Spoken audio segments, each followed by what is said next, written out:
সারা বাংলাদেশে মোটামুটি সকল পর্যায়ের ব্যক্তিরাই জানতে পেরেছে, ঊর্ধ্বতন কর্তৃপক্ষকেও এই বিষয়টা দৃষ্টিতে এসেছে। আমরা এই বিষয়টা জানতে পেরে উপজেলা প্রকৌশলী সহ স্থানে আসলাম এবং স্থানে এসে যে অংশটুকু বাঁশ দিয়ে করেছিল সেই অংশটুকু আমরা ভেঙে দেখলাম এবং যে অংশটুকুতে যে বাদবাকি অংশটুকু ঠিক আছে বলেই আমাদের উপজেলা প্রকৌশলী জানালেন। এবং এই কাজ যারা করেছে এই কাজের মাধ্যমে উপজেলার এবং উপজেলার ভাবমূর্তি নষ্ট করেছে, সরকারের ভাবমূর্তি নষ্ট করেছে, তাদের বিরুদ্ধে আমরা কঠোর আইনানুগ ব্যবস্থা গ্রহণ করব। ব্রিজটা ইউনিয়ন পরিষদের 1% থেকে করার কথা ছিল এবং সেটা আমাদের উপজেলা পরিষদ থেকে অ্যাপ্রুভালও হয়নি।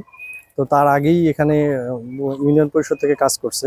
আর যেটা আমরা এখন ভেঙে দেখলাম, বাঁশের যেই কথাটা ছিল সেটা হচ্ছে আমাদের কাজ শেষ করার পরে বাকি অংশটুকু ওঠার জন্য অ্যাপ্রোচের যতটুকু, ওটা হয়তো এলাকার কেউ বাঁশ দিয়ে ঢালাই দিচ্ছে। আমাদের ব্রিজে সম্পূর্ণ রড রয়েছে, সুতরাং ব্রিজ এখন আর কোনো রিস্কে নাই। বিষয় হচ্ছে এটা সন্ধ্যায় ঢালাই হয়েছে, ঢালাই শেষ হয়েছে, তো ওই সময় ঢালাই কাঁচা ছিল। এলাকাবাসীর ভাষ্যমতে যেটুকু বললো যে সেটা হচ্ছে আপনার ওই ঢালাইটা ভেঙে বাঁশ রডের সাথে তো একটু লাগাই দিতে হয়, মানে ল্যাপিং দিতে হয়, তো ল্যাপিংটা দিয়ে তারপরে ঢালাই দিচ্ছে আর কি।